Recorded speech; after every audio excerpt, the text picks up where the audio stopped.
Good afternoon, families. It is Thursday, October 23rd, and I'm coming to you with our Aviator flight vlog for the week. We'll get right off into our top two. Picture retake day is tomorrow. So if you are interested in getting a student retake picture, please make sure you send your student with their original picture packet from round one so they have that ready to go.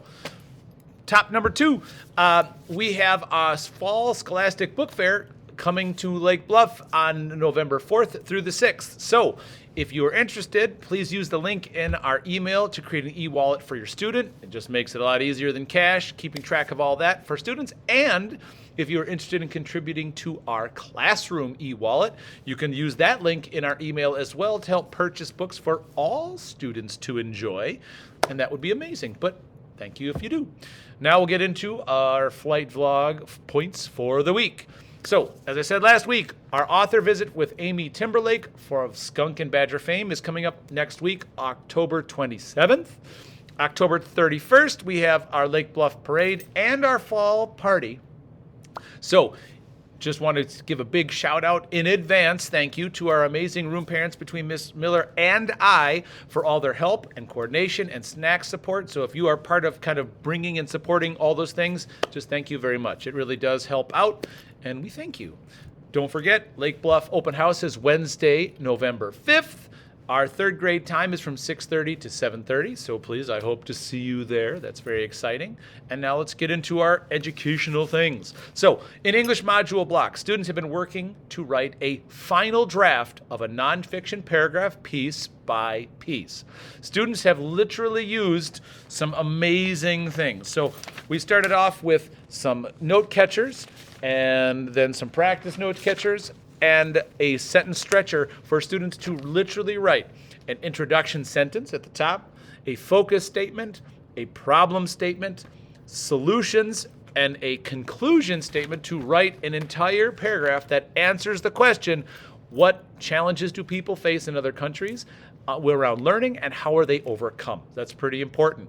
Then we actually learned how to give feedback. So sitting with a partner, listening to what they have written, and giving constructive, actionable feedback, like check for your spelling, ending punctuation, and all of those things, so that students then work together to improve their own writing as a partnered group. It's pretty amazing. I got to tell you, I am extraordinarily proud of our students and all their hard work and perseverance through completing this task. Every single student has absolutely improved their writing and their note-taking and peer feedback and editing skills on our first big major project. That's awesome.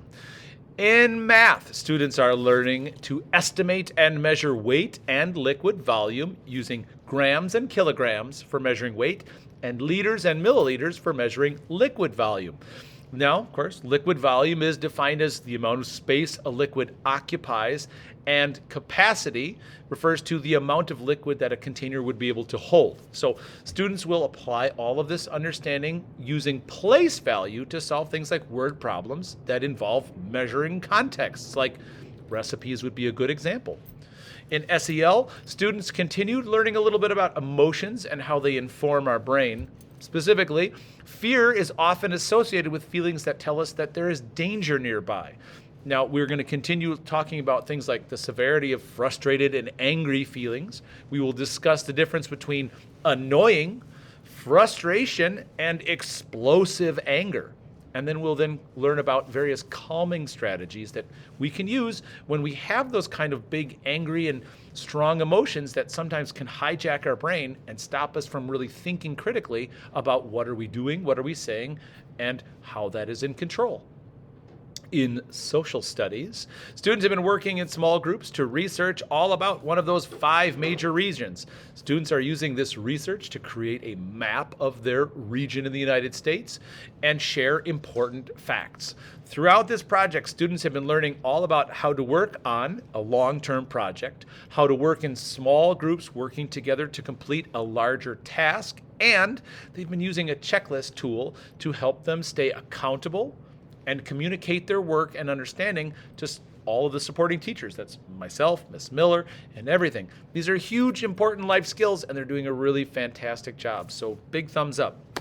So it looks gorgeous outside, but boy, oh boy, that weather is getting colder and the wind is picking up. So please continue to send students with all of that great warm gear so when they go outside for recess, they don't come in with drippy, runny noses because, But other than that, I hope you are happy and healthy. Have a fantastic rest of the afternoon, the evening, and your weekend, and I will see you next week. Oh my gosh, I think that was Miss Miller. All right, bye.